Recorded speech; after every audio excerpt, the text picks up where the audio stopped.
Bienvenue sur cette vidéo dans laquelle nous allons parler de la gestion des tâches sous HubSpot. Que vous soyez débutant ou confirmé et que vous souhaitiez améliorer vos pratiques sur HubSpot, vous êtes au bon endroit.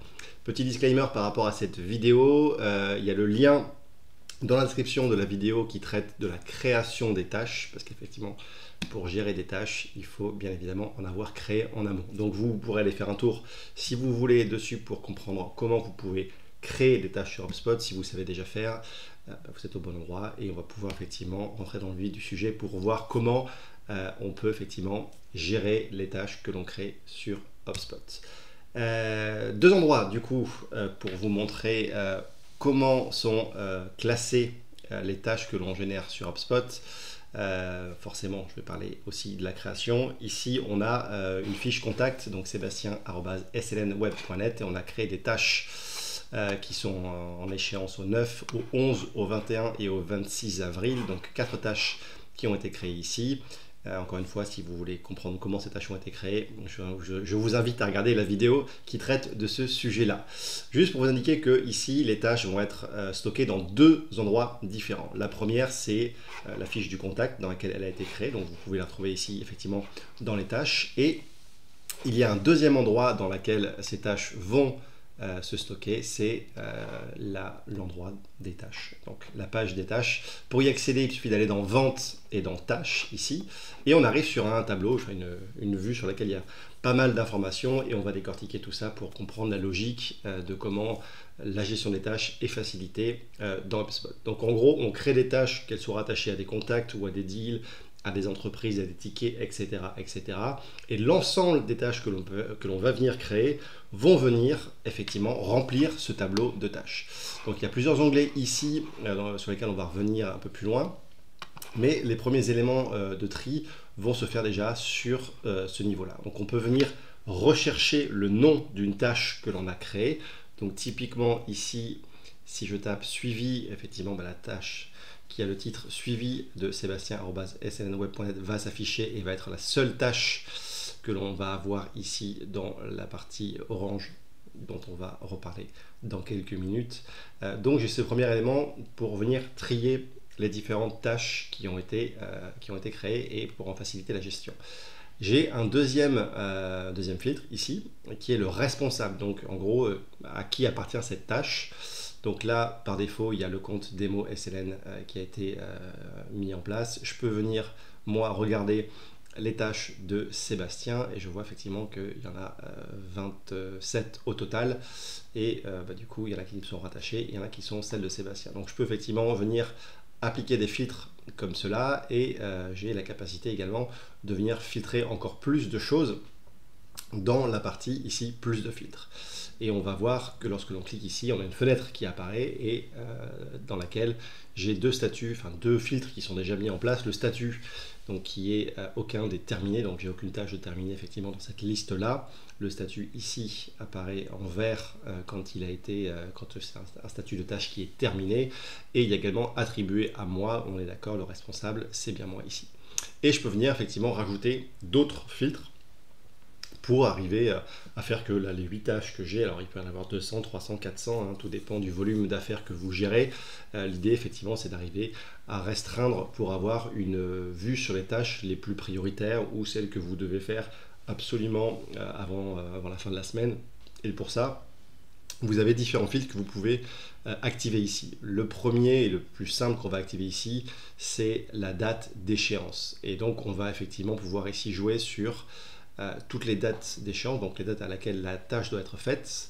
Je vais choisir du 9 au 11 avril et du coup vous allez voir qu'à l'écran va apparaître non plus 8 tâches mais 5 tâches parce qu'effectivement il y avait 3 tâches qui ne sont pas dans ces créneaux de date entre le 9 et le 11. Donc j'ai ces 5 tâches là et du coup j'ai ces filtres effectivement qui se mettent en place et que je peux venir modifier. Donc je peux à tout moment ici cliquer sur réinitialiser les filtres. Donc je vois bien en ayant cliqué ici que les 8 tâches sont revenues à l'écran. Et je peux jouer aussi sur des choses qui sont déjà intégrées dans HubSpot, donc à savoir Là, j'ai toutes les tâches. J'ai les tâches qui sont dues aujourd'hui, je n'en ai pas. Celles qui sont en retard, celles qui sont à venir, etc. etc. Vous avez compris le sujet. Ici, un truc intéressant, c'est une liste de tâches que j'avais créée, une file d'attente que j'avais créée, qui s'appelle Salon Paris-Mars 2022. Si je retourne ici sur la fiche et que je vais voir cette tâche-là spécifique, je vois effectivement que quand j'ai créé cette tâche, je lui ai attribué une file d'attente. En gros, ici, l'idée, ça va être de dire que toutes les tâches ne sont pas égales. Il y a des tâches qui vont être des tâches de rappel de contact X ou Y, mais s'il y a des événements, par exemple, comme ici un salon que j'ai fait en mars à Paris, effectivement, c'est bien de pouvoir l'annoter quelque part, comme ça je sais que dans ma liste de tâches ici que j'ai à faire, je sais que ces gens-là ont un lien directement avec le salon que j'ai pu faire. Donc ça me permet effectivement de venir structurer toutes les tâches que je peux faire. Et la chose plutôt cool ici, c'est qu'une fois que j'ai, effectivement, si on part sur ce salon Paris-Mars 2022, je peux cliquer ici sur commencer les 5 tâches. Et c'est là où c'est malin parce que si on a chaque tâche sur chaque contact ou chaque fiche entreprise ou chaque fiche deal, on va effectivement se perdre un peu dans toutes ces tâches-là. L'idée d'avoir cet écran de tâches et de pouvoir faire défiler les tâches telles qu'on va le faire tout de suite, ça permet effectivement d'avoir un fil conducteur. Et vous voyez qu'on retombe sur une fiche contact qui a une différence, c'est qu'il y a un liseré bleu qui s'est affiché ici. Et ce liseré bleu, en fait, c'est tout simplement, ça vous indique tout simplement que vous êtes dans une liste de tâches à effectuer. On voit effectivement que je suis sur 1 sur 5 en termes de progression de tâches. J'ai les tâches qui vont s'afficher ici. Et là, j'ai plusieurs choix. Soit je peux me dire, ok, c'est pas le bon moment d'appeler Sébastien et je vais cliquer ici pour replanifier l'appel à une date ultérieure. Donc pareil, là j'ai des choix qui me sont donnés et je peux descendre ici et aller chercher une date personnalisée. Donc on va partir du principe que je vais plutôt l'appeler le 19 et je vais enregistrer. Et vous allez voir que quand je vais enregistrer, le bandeau en haut change de couleur, ce qui indique effectivement qu'on peut passer à la tâche suivante et on voit effectivement que je peux passer à la tâche suivante en cliquant sur suivant. Donc de la même manière, il y a un contact qui va s'afficher ici et je vais avoir accès à un ensemble de choix. Donc replanifier, on vient de le faire. Je peux aussi choisir d'ignorer cette tâche, dire ok, c'est pas le bon moment pour moi de la faire, donc je l'ignore. Et troisième option, si effectivement la tâche a été faite, le titre de la tâche appelle Seb ici de Seb.fr, je dis ok, je l'ai appelé, c'est bon, donc du coup la tâche est terminée, je peux cliquer directement sur terminer et vous voyez que encore une fois le liseré change de couleur. Donc je vais aller jusqu'au bout du bout ici sur ces tâches là, je vais ignorer cette tâche ci et celle d'après également et du coup ça va me ramener à la liste de tâches que j'avais juste avant.